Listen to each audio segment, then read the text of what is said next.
Good morning, everybody. Welcome to Recovery Concepts Daily Recovery Snack on this Friday, May 8th, man. Just like that. First week of May gone, man. I hope this finds everybody well with exciting plans, getting ready to get into the weekend. Hope your week's been good to you. And I'm excited to get on with mine. Ain't got no whole lot going on. I'm actually just doing stuff around the house again. Like I said, it's garden season. That requires a lot. A lot of time throughout the year, but that's okay. We love it, and like I said, love the fresh food, and love processing and canning and doing all that good stuff. So, and we got a relatively nice sized garden. It's every bit of probably 1,800 square foot ballpark.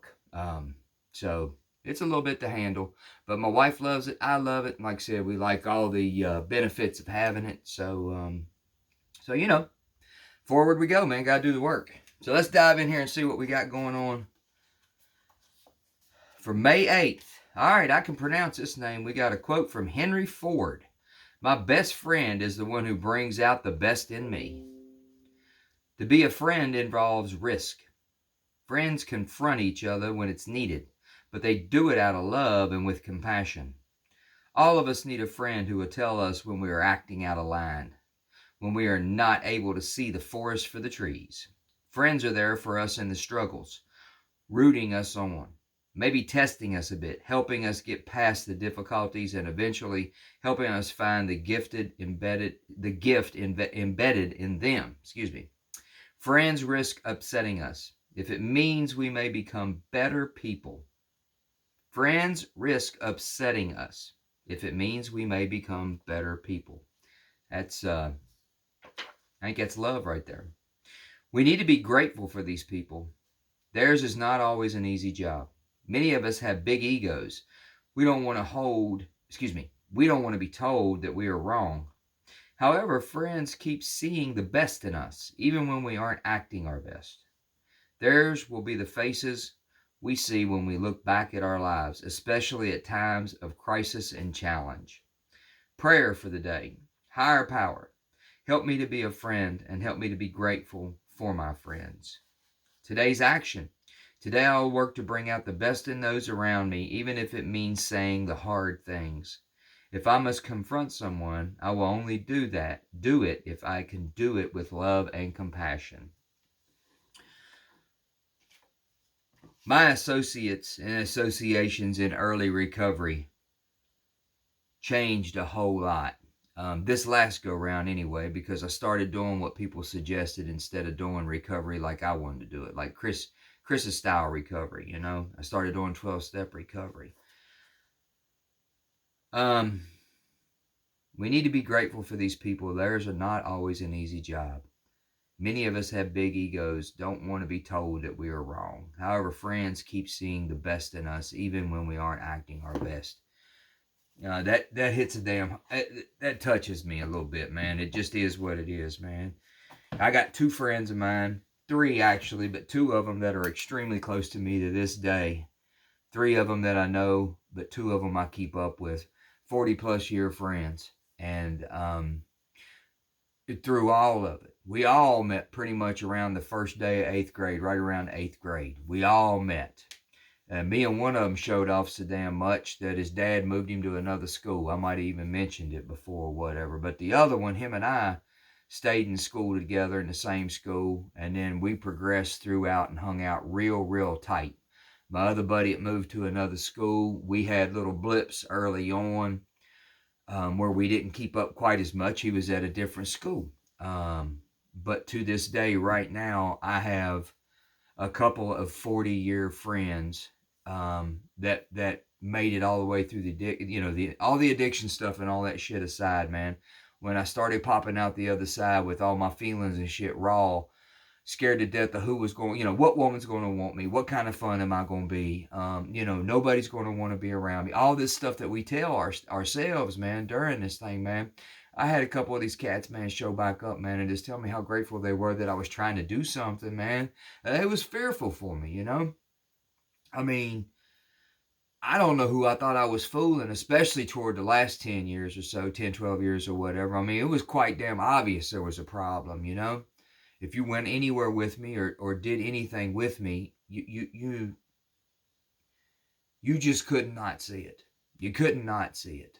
And these two particular men, these 40-year friends of mine, they loved me through that stuff. And they were always there. They were always where I did not always use them for the benefit that they could have been, because I was living in active addiction, scared to death, and didn't know which way to turn. But I'm forever grateful for those two men.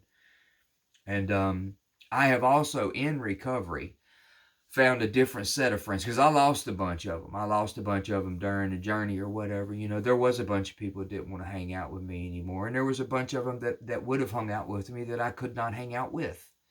If I was going to do this thing, I had to be very, very mindful and careful of where I went, because everything in my being was telling me it'll be different this time. You can pull this off. Everything will be okay. We just have to change, blah, blah, blah, blah, blah.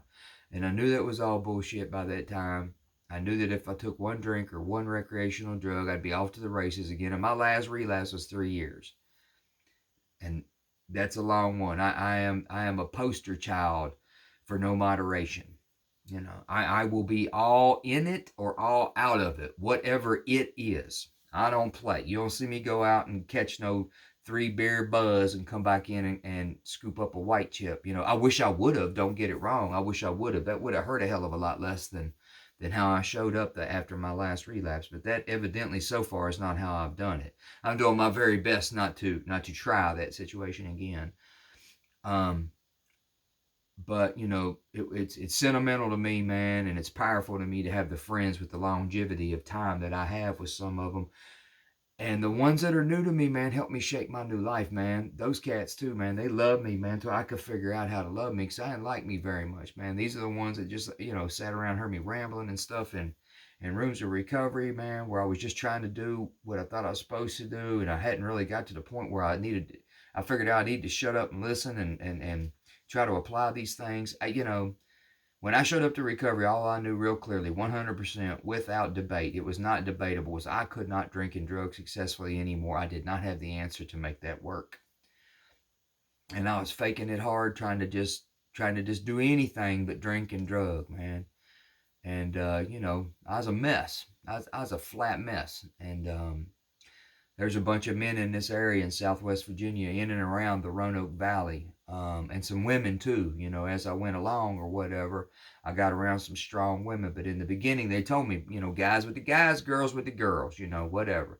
Essentially, these days, whatever your sexual attraction is, you should probably be hanging out with the others. If I'm attracted to men, I would be hanging out with the women, so to say. If I'm attracted to women, I need to be hanging out with the men, because we can our motivations can get skewed and get all jacked up when we're out there trying to get better and back into a damn relationship or something. It's something we have no business being in, because hell, we don't even know what we're presenting to this person. We don't know who we are. How in the world are we going to present and be a part of a relationship with somebody else? Most specifically if they happen to be in recovery, because they may be early too, and hell, they don't know who they are maybe. So it's a hard journey, but that thing talks about, the real friends telling you the hard stuff with love and compassion, and I've been lucky enough to have been graced with that in my life. That most specifically too during recovery, my sponsor, he was a hardcore dude, man, still is, and his name is Danny, and he told me what I needed to hear when I needed to hear it, the way that I needed to hear it.